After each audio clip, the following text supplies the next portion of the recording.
Vamos a la palabra de nuestro Dios y quiero invitarles al libro de Marcos, capítulo 1, versículo 40. Marcos 1:40. Vino a él un leproso rogándole, e hincada la rodilla, le dijo: si quieres, puedes limpiarme. Y nuestro tema para esta tarde se titula Cristo nuestro Señor muestra su compasión. Y en la mañana, con respecto a la resurrección de nuestro Señor Jesucristo, tuvimos la oportunidad de hacer un muy rápido paso por el ministerio terrenal. Precisamente decíamos que el gran mensaje que nuestro Señor Jesucristo había traído era un mensaje de buenas nuevas, de arrepentimiento y de creer en el Evangelio. Y estas verdades son verdades muy importantes que deben ser consideradas por todos y cada uno de quienes hoy estamos aquí, porque el mensaje de nuestro Señor Jesucristo no tenía simplemente un aspecto social, de hacer a las personas mejores hombres para esta vida y nada más. Tampoco tenían un carácter político, como por medio de circunstancias legales, políticas o de esa índole, pudiéramos llegar a cambiar la sociedad. Porque obviamente el Señor está mostrando allí que el problema radica en el corazón del hombre. Es allí donde, como dice Marcos en el capítulo número 7, es allí donde se originan toda clase de maldad. Todas estas maldades de dentro salen y contaminan al hombre. Son las cosas que están allí las que entonces son la demostración del pecado reinante en cada ser humano que nace de padre y madre. Entonces nuestro Señor vino precisamente a reconciliar al hombre con Dios.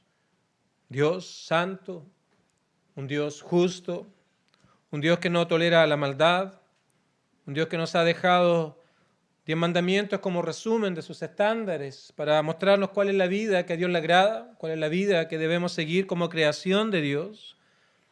Y es a la luz de esa santidad que nosotros vemos la realidad de nuestro corazón, al ver la incapacidad que tenemos de poder cumplir las demandas que Dios ha hecho sobre su creación. Es esa santidad que se refleja en sus mandamientos, que hace brillar nuestra pecaminosidad. Hay un muy conocido libro, se llama El progreso del peregrino, donde él dice que la ley la ejemplifica como una escoba. El corazón del hombre es una pieza, un salón que está lleno de polvo, y es la ley entonces que cuando comienza a barrer hace que se manifieste ese polvo porque comienza a flotar, se levanta. Así también los 10 mandamientos hacen que podamos ver la realidad de nuestro corazón delante de Dios. Así que es a la luz de la santidad de Dios que podemos ver nuestro pecado. Pablo mismo, el apóstol, dice: yo no sabría que codiciar es malo si la ley no lo dijera. Y luego entonces entendemos que a la luz de esa realidad pecaminosa, el Señor, nuestro Dios, que es justo, debe tratar con ese pecado. En primer lugar, es una realidad universal. Todos pecaron, dice Pablo en Romanos, y la paga del pecado es la muerte. Así que Dios, que es justo, debe tratar con ese pecado. Y entonces Él trae las consecuencias del pecado a la raza humana, la muerte, en primer lugar la muerte física, la separación del cuerpo del alma, pero de manera principal es una separación del hombre con Dios. Por cuanto todos pecaron, no pueden alcanzar la gloria de Dios, no pueden estar en comunión con Dios basado en sus propios esfuerzos, méritos o propias ideas. Así que es allí entonces donde nuestro Señor, dada esta realidad, que Dios es santo, Dios es justo, debe castigar el pecado, ve la incapacidad del hombre de poder estar a cuentas con Dios. Vemos este mensaje llamándonos en primer lugar al arrepentimiento, a entender el pecado desde el punto de vista de Dios, a ver un dolor por esa vida que llevábamos en contra de Dios, pero añade al arrepentimiento el creer en el Evangelio, en confiar en Cristo como el único mediador.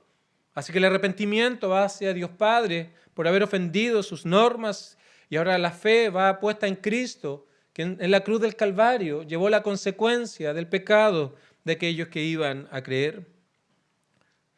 Y eso entonces es lo que entendemos por el Evangelio. Dios es santo. El hombre es pecador, Dios es justo, debe castigar ese pecado, pero Dios es amor y envía a Cristo a esta tierra para poder pagar la deuda del hombre para con Dios. Así que Dios nos llama ahora, como dice nuestro Señor aquí, arrepentidos y creed en el Evangelio.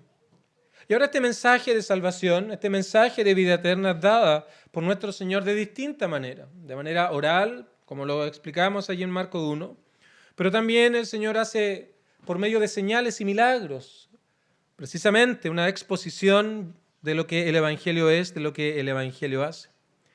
Así que el capítulo 1 de Marcos continúa hablándonos del Evangelio, pero por medio de milagros, por medio de señales. Y en particular en el capítulo 1 hallamos 3 milagros que están maravillosamente ordenados, no aleatoriamente, sino organizados de una manera tal que nos provee mucha información con respecto a la salvación. El primer milagro, que está en los versículos 23 hasta el versículo 26, nos habla de la sanidad de un hombre que tenía un espíritu inmundo, mostrándonos que la salvación es una iniciativa completa del Señor. En primer lugar, Él vino voluntariamente a esta tierra y Él también transforma y hace nueva todas las cosas. No hay nada que nosotros podamos ganar por nuestros méritos, nada que podamos merecer por nuestros esfuerzos. Es una obra completa del Señor en nuestras vidas, una iniciativa divina. Luego vemos el milagro de la sanidad de la suegra de Pedro.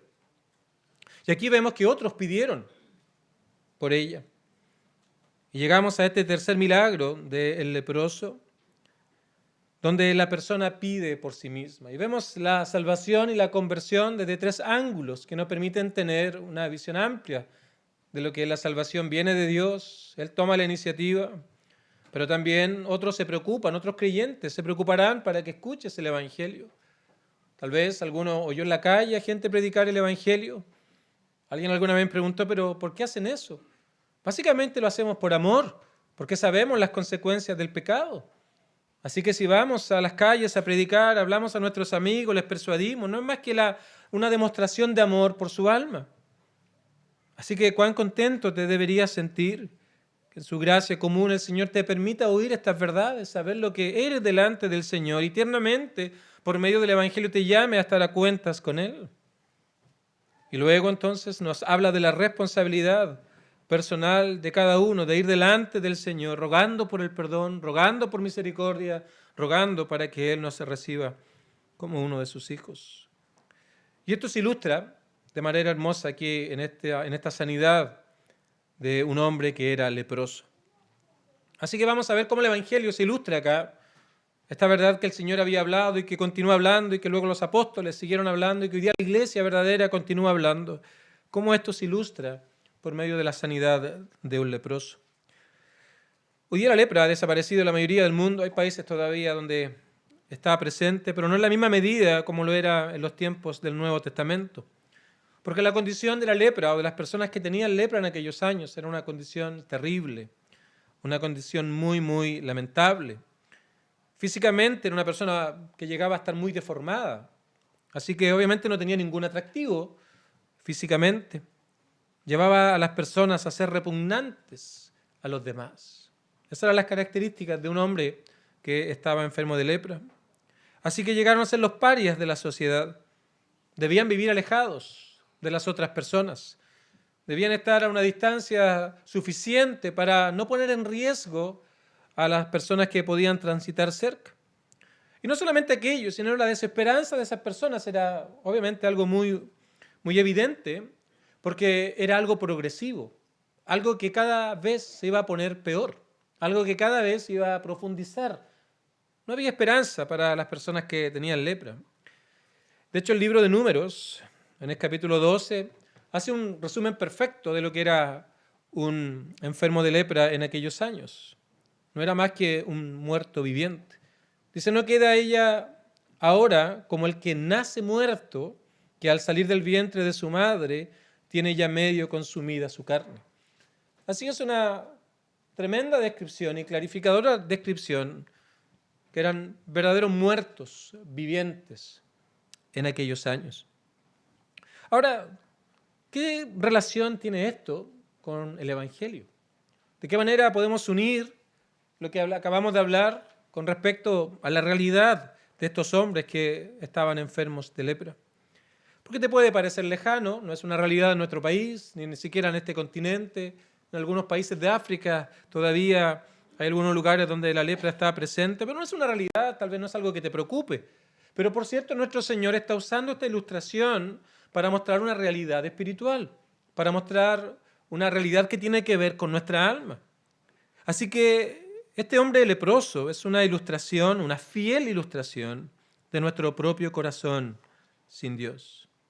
La lepra es al cuerpo lo que el pecado es al alma. Y ahí está la relación. Lo que la lepra es al cuerpo y esto que produce en el cuerpo es lo que el pecado produce en el alma. Y la lepra también nos ilustra cómo Dios nos ve. Podemos lucir muy bien, tener la mejor ropa, tener el mejor vestido, podemos tener y adornarnos de las cosas más caras que podemos hallar, pero un corazón sin Dios, delante de Él, es como un hombre leproso. Ilustra cómo Dios ve nuestras almas. Y además la lepra muestra nuestra situación de estar lejos de Dios.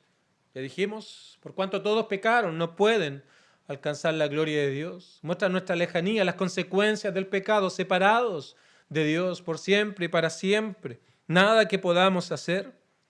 Y también la lepra identifica cómo aquello va conquistando el ser del hombre. Tal vez en un niño que no ha hecho pecado consciente, con el paso de los años va a hacer alguna práctica que luego se va a potenciar en otras áreas, va a llegar a ciertas edades y esto va a comenzar a consumir otras áreas de su vida, otras áreas de su experiencia. Y al fin y al cabo es algo progresivo, eso es lo que el pecado hace. Así que cuando vemos esto, es la relación evidente. Es algo claro que el Señor está tomando esta enfermedad para ilustrar una realidad del propio corazón. Ahora, las características de la lepra nos ayudan a entender también más del pecado. Levítico 13 nos da una descripción detallada de lo que la lepra es.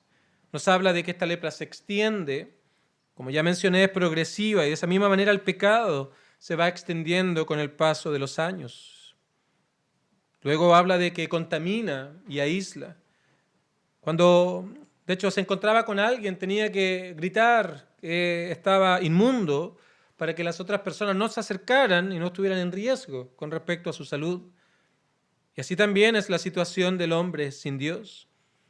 Delante de Dios no hay más que inmundicia. De hecho, el profeta, hablando de nuestras propias obras, de nuestra autojusticia, usa una figura muy fuerte para decir que nuestra justicia no es más que un trapo de injusticia, un trapo inmundo, haciendo referencia a cómo la mujer podía pasar su periodo en aquellos años. Compara las obras del hombre con un trapo que para ellos era algo completamente inmundo.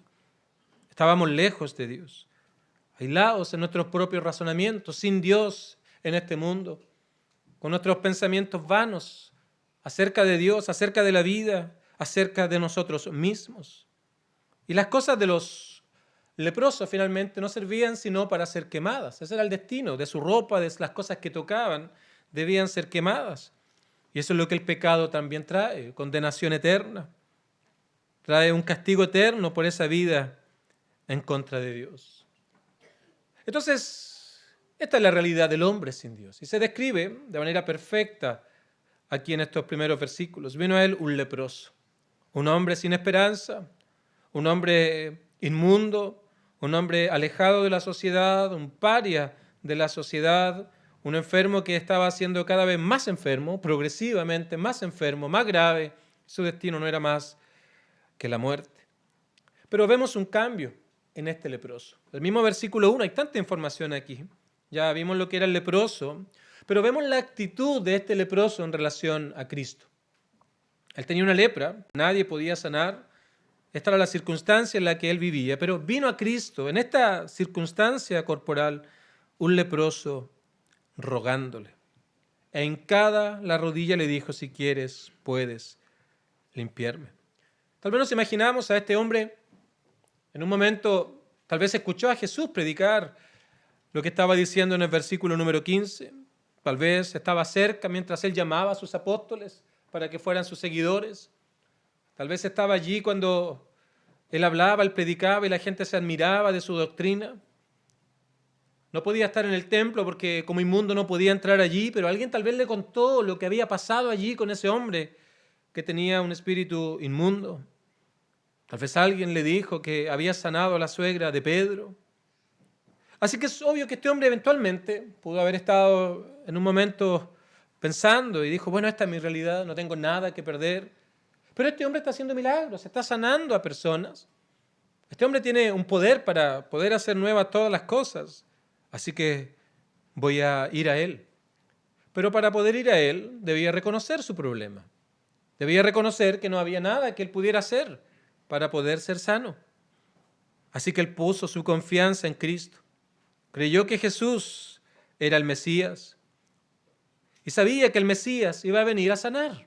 Iba a venir a dar vista a los ciegos, a hacer andar a los paralíticos, a oír a los que estaban sordos. Iba a venir a hacer obras maravillosas de misericordia y de compasión. Le había oído hablar del Evangelio. Así que nos ilustra y nos presenta la manera en cómo el hombre, si ha de venir delante del Señor, ha de hacerlo. Con humildad, con ruego, reconociendo nuestra realidad, reconociendo que no podemos y a la vez reconociendo que Cristo es el único que puede, por medio de su obra redentora en la cruz del Calvario, darnos perdón de pecados y vida eterna. Así que viene rogándole. Este era un ruego, un clamor, como diciendo, yo ya no puedo, esta es mi realidad, esta es mi circunstancia, no hay nada que yo pueda hacer.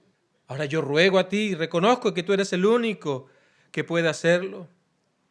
No solamente vino con ruego, sino él hincó la rodilla en humildad.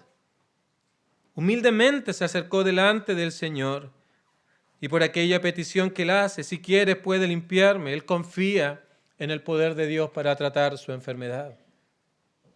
Nos muestra la actitud que un hombre, si ha de ser perdonado, debe venir delante del Señor. Esa es la manera que se nos presenta el modelo, el patrón para aproximarnos al Señor. Debe ser de una manera seria. El que se acerca a Dios debe creer que Él existe y Él es galardonador de los que le buscan. Reconociendo que en Dios tan solo podemos hallar perdón de pecados, vida eterna. Es en Dios por quien podemos nosotros, por medio de la obra de Cristo en la cruz del Calvario, poder ahora tener un nuevo corazón. Este corazón que está corrompido por el pecado. ¿Qué produjo el pecado en el corazón? En primer lugar, entenebreció la mente y los pensamientos.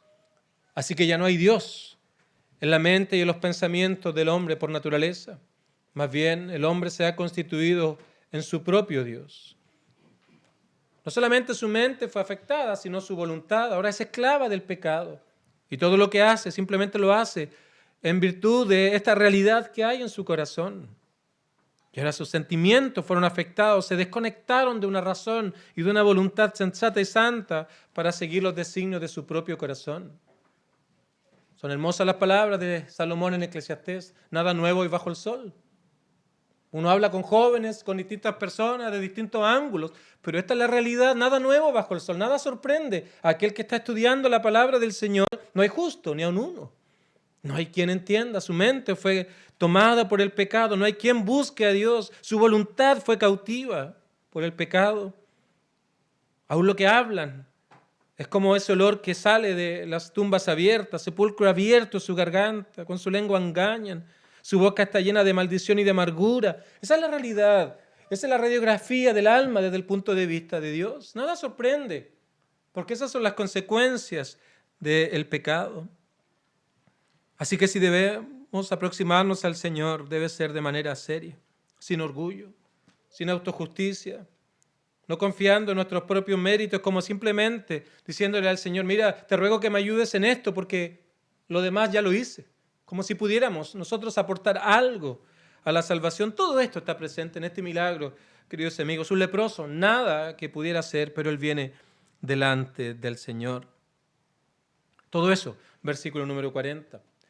Y vamos a la respuesta de nuestro Señor en el versículo 41.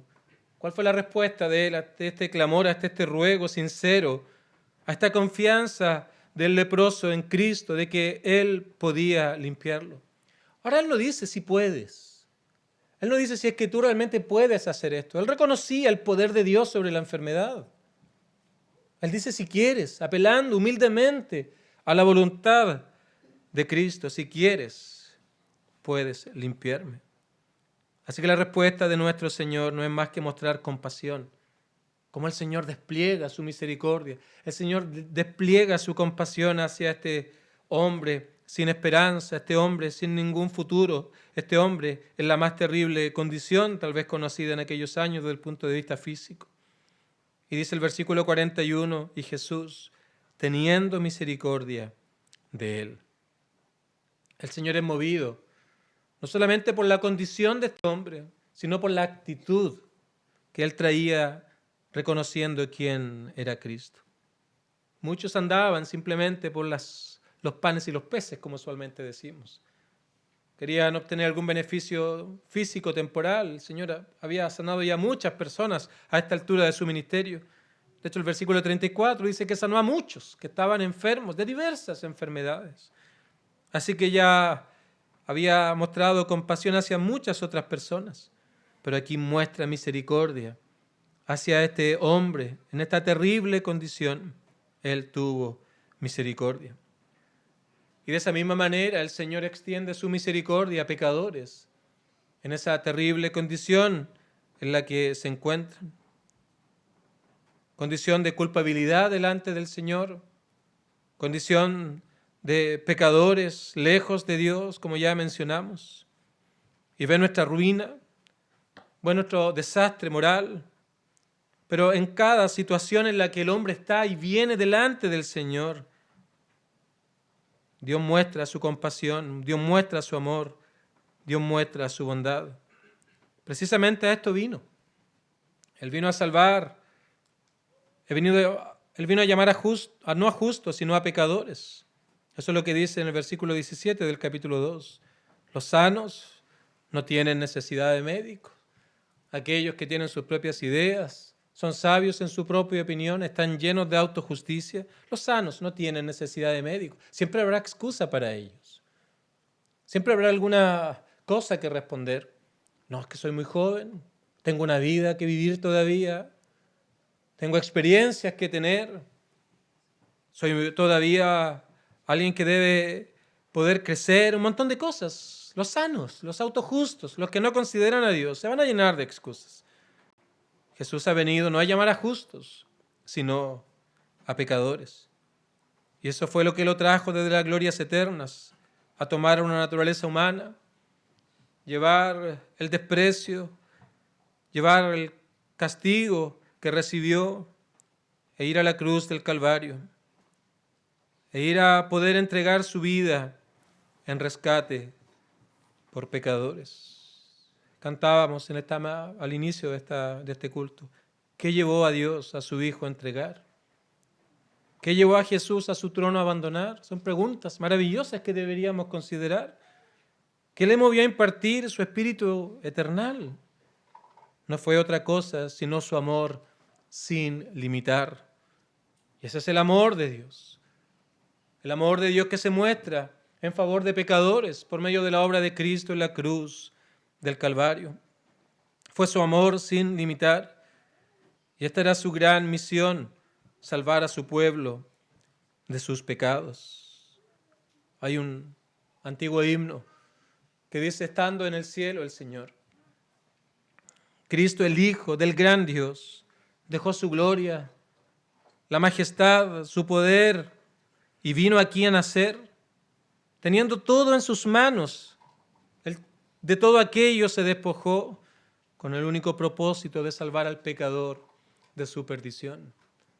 Y la pregunta que viene a aquellos, ¿qué más pudo hacer? ¿Qué más pudo hacer el Señor para cumplir esta gran obra? ¿Qué más pudo haber hecho el Señor mostrando su compasión por la ruina, el desastre en la cual el hombre vivía sin Dios? Así que el Señor es movido por la condición de este hombre, por la sinceridad de este hombre, pero también es movido por la fe de este hombre. Una vez más, versículo número 41, y Jesús, teniendo misericordia de él, extendió la mano y le tocó. Y le dijo, quiero, sé limpio. El Señor mostró su misericordia, su bondad. Y ahora entonces simplemente Él extendió la mano y le tocó en esa terrible condición. Nadie se atrevía a acercarse a un leproso. Nadie se atrevía a estar cerca de Él porque podían contaminarse. Pero nuestro Señor, en señal de bondad y misericordia, extiende su mano. Y no solamente aquello, dice el verso 41, le tocó.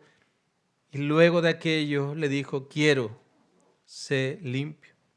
Y cuando Dios obra, es una obra verdadera, es una obra visible, es una obra evidente. Versículo 42 dice que así que él hubo hablado, al instante la lepra se fue de aquel y quedó limpio. No quedaban vestigios de aquella enfermedad. Fue algo instantáneo, en ese momento, algo innegable. Cuando el Señor se dirigió a este hombre, tuvo misericordia de él, extendió su mano y le tocó y le dijo, quiero, sé limpio. Desde ese momento, mientras él decía esa palabra, la lepra desapareció por completo.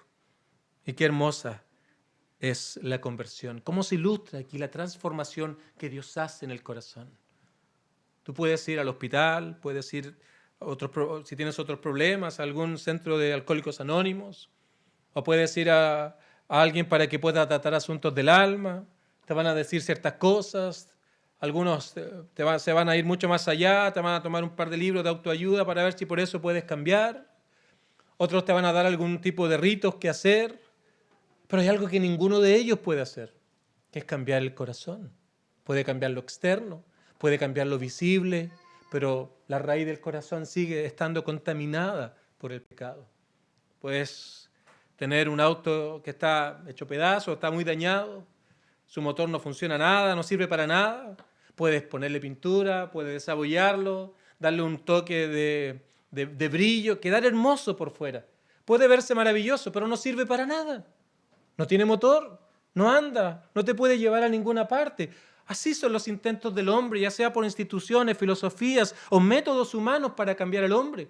Pueden darte una mejor apariencia externa, pero no pueden cambiar tu corazón, no pueden transformar tu realidad de ser pecador delante del Señor, no pueden cambiar el destino eterno de tus almas. Pero la conversión que Dios hace es una conversión total, una conversión completa, una conversión que significa una nueva vida. Por cierto, cuando somos salvos, la opresión es quebrada, el dominio del pecado es quebrado. Ya, por cierto, el creyente peca, pero el pecado ya no es nuestro amo. El pecado no domina, ahora somos diferentes y día tras día el creyente hace progresos por esta nueva vida que el Señor da. Una nueva mente, esa mente que era esclava del pecado, corrompida por el pecado. Ahora hay una mente, una vez más, que se goza en el Señor, una mente santa y sensata. La voluntad que era esclava del pecado ha sido libertada y ahora el creyente haya deleite en obedecer a Dios. Esos sentimientos que estaban completamente aislados y enajenados de la mente y la voluntad, ahora una vez más se subordinan a esta mente, a esta voluntad que ahora se quiere someter a la palabra del Señor. Eso es lo que Dios hace. Cuando alguien se arrepiente de sus pecados y viene delante del Señor y le dice, esta es mi realidad, esto es lo que soy delante de ti, esta es la manera que he tenido de expresar esta realidad por naturaleza que llevo en mi vida de pecado. Aquí está mi maldad, aquí está mi orgullo, aquí está todo lo que he hecho en mi vida, Señor. Entiendo ahora cuánto ofende tu santidad, cuán malo soy delante de ti. Y los confiesas y vienes delante del Señor y a la medida que tú haces esto, ahora confías que Cristo pagó por todos y cada uno de ellos en la cruz del Calvario. Y en ese momento la Biblia dice que el Señor te perdona, te justifica delante del Señor, delante de Él. Es una declaración legal, te declara sin pecado, como si nunca hubieras pecado, en otras palabras, de manera simple, de tal manera que ahora el Señor te ve como justo, te ve como santo, por esa transformación que Él hace, por ese cambio que Él trae en el corazón. Y eso es lo que se expresa que Él hubo hablado. Al instante, la lepra se fue de aquel y quedó limpio. Nada que pagar, ninguna cuadras que caminar golpeando tu cuerpo. Tú vienes delante del Señor como vino este hombre y vienes con sinceridad y te arrepientes y confías en Él y en ese momento el Señor transforma de tu corazón. Así que, queridos amigos, este milagro es una ilustración perfecta del mensaje que nuestro Señor expresó en los primeros versículos del capítulo 1. Arrepentidos y convertidos y creed en el Evangelio. Es una representación perfecta de la necesidad del alma y de cómo Cristo ahora puede traer salvación, puede traer sanidad a esa alma que está en completa indefensión espiritual. Lo hace dando perdón, reconciliando al hombre con Dios, dando y trayendo vida eterna. Así que, queridos amigos, una vez más el Señor te permite oír el Evangelio. Una vez más, el Señor te permite escuchar el mensaje de salvación y de vida eterna. Y el llamado es, sé como este leproso. Esa es tu realidad. Es un llamado espiritualmente. No te invito a ser como el leproso. Eres como el leproso. Eres Él. Pero te invito también a tomar la actitud de este hombre, de venir delante del Señor con ruego. Tal vez llegarás a tu casa, buscarás un lugar quieto y vas a decir al Señor que tú eres este leproso. No físicamente, pero en tu alma. La lepra del pecado se expresa instante tras instante. Dile que esta es tu condición, pero pídele que tenga misericordia de ti. No te lamentes simplemente por esta realidad como que no hubiera nada que hacer. Pídele al Señor que tenga misericordia. Pídele al Señor que te dé una nueva vida, un nuevo corazón, una nueva mente, nuevos pensamientos. Sé sincero con Él, confiesa tus pecados. De todos los que te acuerdes, habrán patrones en tu vida que tendrás que confesar delante del Señor. Dile cuán mal has obrado, que no hay nada que puedas hacer por ti mismo. Y pídele que te reciba, que te dé un nuevo nacimiento en tu ser, limpio del pecado, perdonado del pecado, viviendo en comunión con nuestro Señor. Y hay una verdad hermosa. Jesús se expresa aquí como amigo del pecador. Dile a Él, Señor, estoy perdido, sin esperanza, pero tú eres el único a quien yo puedo ir. Estoy harto de mí, harto del mundo, harto del pecar. Señor, abre tus brazos, recibe mi alma, recibe mi ser, todo lo que soy, Señor. Ten compasión. Trae cura a mi alma, trae sanidad a mi alma. Yo sé que tan solo tú puedes salvarme. En mi alma oscura, Señor, en mi alma en tinieblas, brilla hoy. Trae la luz del Evangelio. Señor, sin ti estoy completa y absolutamente perdido. Reconoce que no hay nada que tú puedas hacer. Nada que tú puedas hacer por tu alma. Ningún bien tú puedes traer por ti mismo. No te puedes hacer digno delante del Señor. Ni siquiera 1 milímetro te puedes hacer digno delante del Señor. Así que entrégate al Señor. Dile, la obra es tuya, Señor. La obra es tuya. Y humildemente pido que puedas salvar mi alma. ¿Qué diré ahora entonces? ¿Qué hemos de decir o hacer para mover la gracia del Señor? Nada. Tan solo debes reconocer que eres pecador y que nuestro Dios es amor, que perdido estás, pero que Cristo es el Salvador. El Señor nos ayude a todos.